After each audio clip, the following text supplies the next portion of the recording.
Today is the third Sunday after Pentecost, and it's also Father's Day. So I want to do a special Father's Day greeting before I begin my message today. Happy Father's Day to all the dads who are out there watching. We hope you'll enjoy the rest of the day. A special shout out to my own father, who is observing Father's Day up in heaven with so many of our other fathers who have gone before us. I also want to give a shout out to my son-in-law, Joel, who will become a father for the very first time this September. So happy Father's Day, dads. And today I greet everyone from the baptismal font, the waters of baptism today. Why? Because our New Testament reading and our gospel reading each make references to baptism. So I'd like to address the issue of baptism today, and I'd like to address two basic questions. Question number one, what did baptism mean for the first century Christians?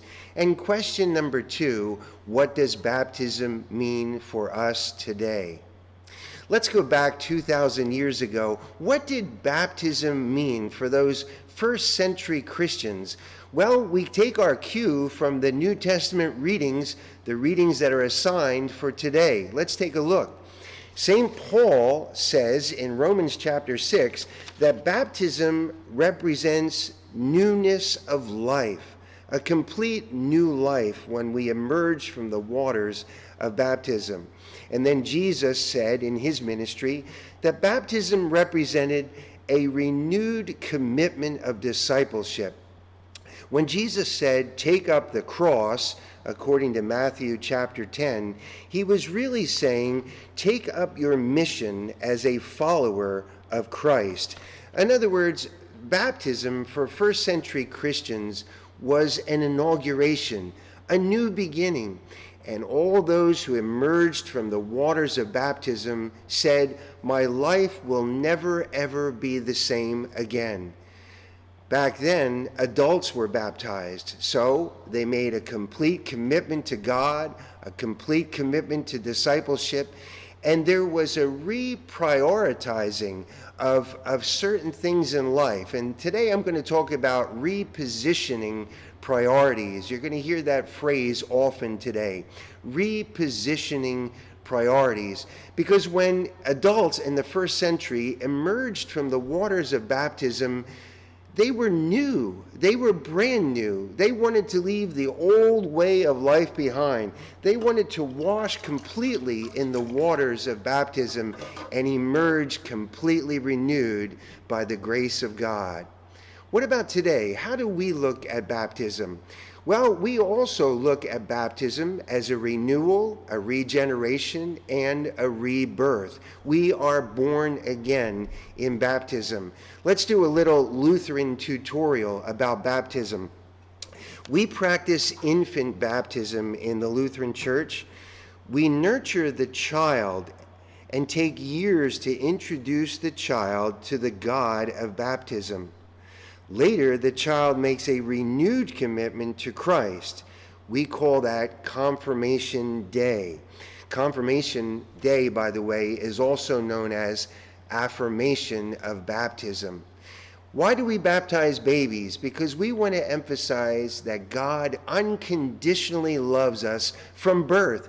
We don't have to do anything to earn the love of God in baptism. So we are baptized, but then it's up to the parents and the godparents and the entire Christian assembly to raise that child in the Christian faith, to expose that child to the God into which he or she has been baptized, to introduce that child, and as that child grows in years, to get to know God to the point where the day of confirmation is meant to be a day of affirmation, a day of renewal, a day of new beginnings, a day for the confirmand to leave the old life behind, just like they did in the first century.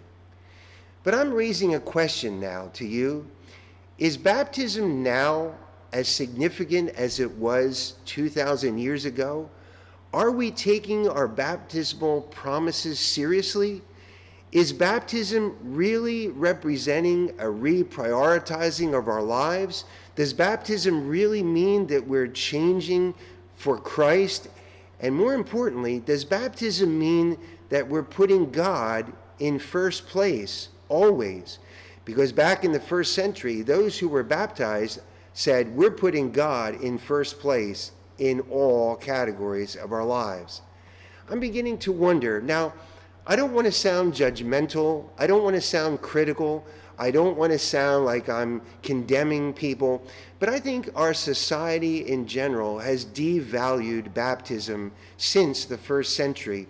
We hardly even think about our baptism, and we hardly even consider our baptismal covenant to God. Do you remember last week I preached a sermon about sheep wandering away from the fold, and I said that we are like sheep straying away from God. Well, you know what? I think we are straying away from God. Here's a slide that I showed you last week. The latest surveys reveal that most Americans today do not attend religious worship services. Those who do attend church services only attend one time each month. And the majority of people who identify as Christians today generally do not read the Bible nor any Christian literature.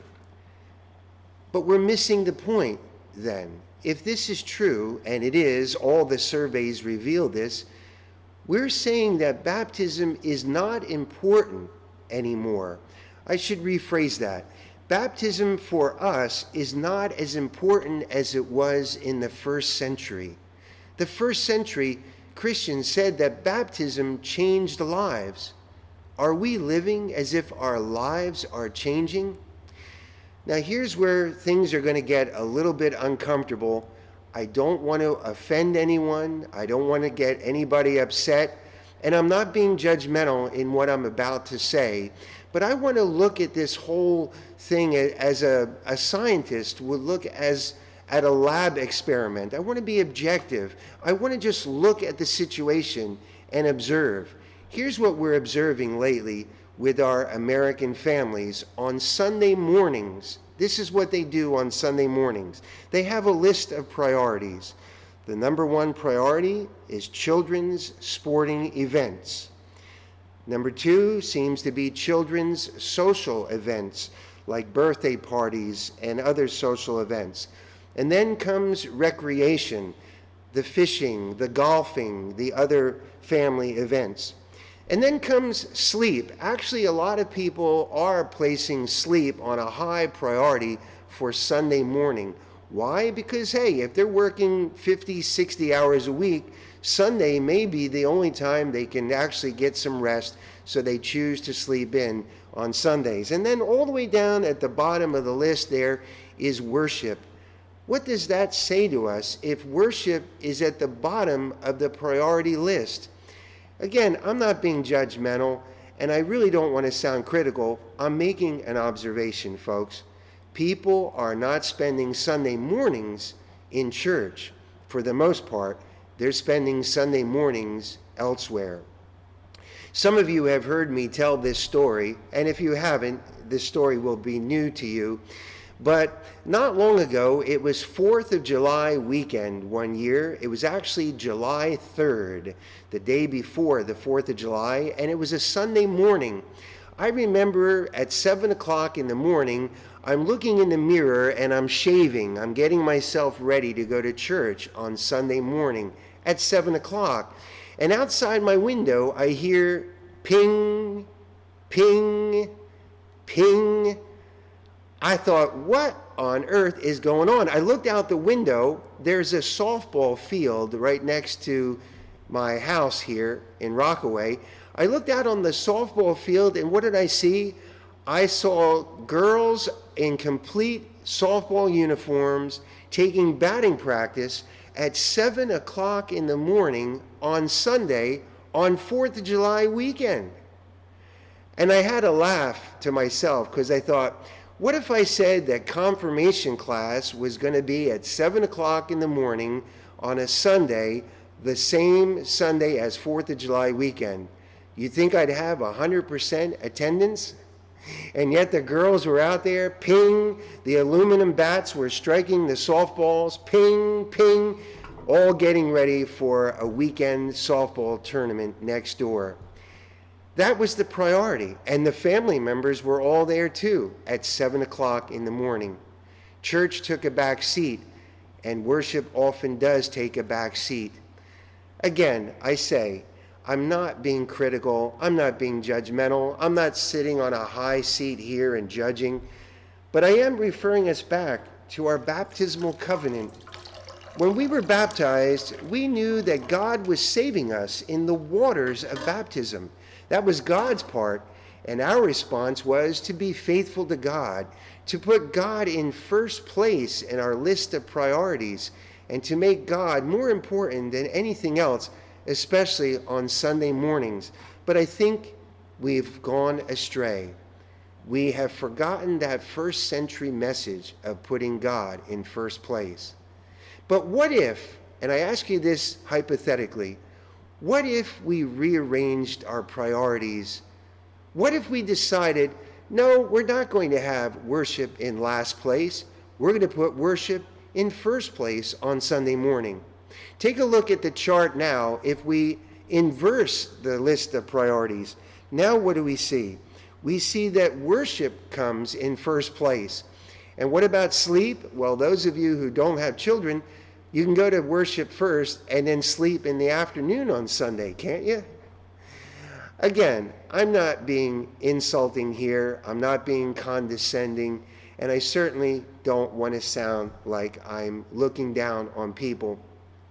But I'm inviting us all to reevaluate our baptismal priorities, to say what is the most important thing. And you know what? It's time to put God in first place, especially on Sunday mornings. It's time to teach our children. Our whole society needs to come together and say, God is more important than a sporting event, more important than a birthday party.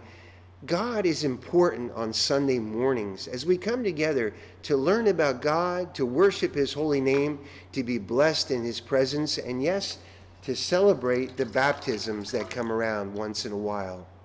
It's all about putting God in first place. And here's why I'm recommending that. When you put God in first place, life becomes more fulfilling. Life is happier. Life is more joy-filled. Did you know that when you put God in first place, you put God in first place because you want to, not because you have to? And by the way, nobody's saying that you're going to burn in hell if you miss church on Sunday morning once in a while. Nobody's going to condemn you for going away for the weekend. No one's even going to condemn you if you're dog tired after a long week of work and you need to sleep in a little bit. No, but what I'm saying is that church can become the standard priority. Worshiping God. The first commandment says God is above everything else in our world, above all other priorities. And it's a joy to put God in first place. Life is more fulfilling. Life is happier. I can speak from examples here. When I leave church on Sunday morning, I feel regenerated. I feel renewed from the Sunday experience. Then I can go out into the world for the whole rest of the week. I can be inaugurated into my world as a baptized Christian, living out my baptism and celebrating the joy of believing and living in Jesus Christ. That's what it's all about. We have a golden opportunity, friends. We are still observing physical distancing from the coronavirus, but we're gradually getting back into mainstream society. We're gradually lifting some of the social restrictions. But now, right now, we have a chance to do some self-evaluation, some reprioritizing, if you will. We can reposition our priorities and say that when social distancing is no longer in place, when softball teams and baseball teams and hockey teams get back together again, we can establish God as the number one priority above all those other social and co-curricular activities. We can emerge from the coronavirus with a new set of priorities that reflect first century theologies, first century Christian values, and what Paul was talking about as newness of life, and what Jesus was talking about as picking up the cross of our mission. I want to conclude today's message today with a few interesting quotes. One quote comes from a Roman Catholic priest by the name of Basil Pennington. Here's what Pennington has to say about our baptism reprioritizing in life. He says, quote, "When we take a stand and we make a declaration to put God first, we open a space to be what we declare." In other words, Father Pennington is saying we become dedicated new Christians, not just in word, but in deed also. And then we go back to St. Augustine. St. Augustine, who once said, "Our hearts are made for you, O Lord, and they will not rest until they rest in you." Let's rest our hearts comfortably in Jesus Christ. Let's go back to the waters of baptism to recommit ourselves, to re-educate our children, to set family priorities, and to show in the way we live that God is in first place always, not just once in a while, but always. Let's keep him in first place.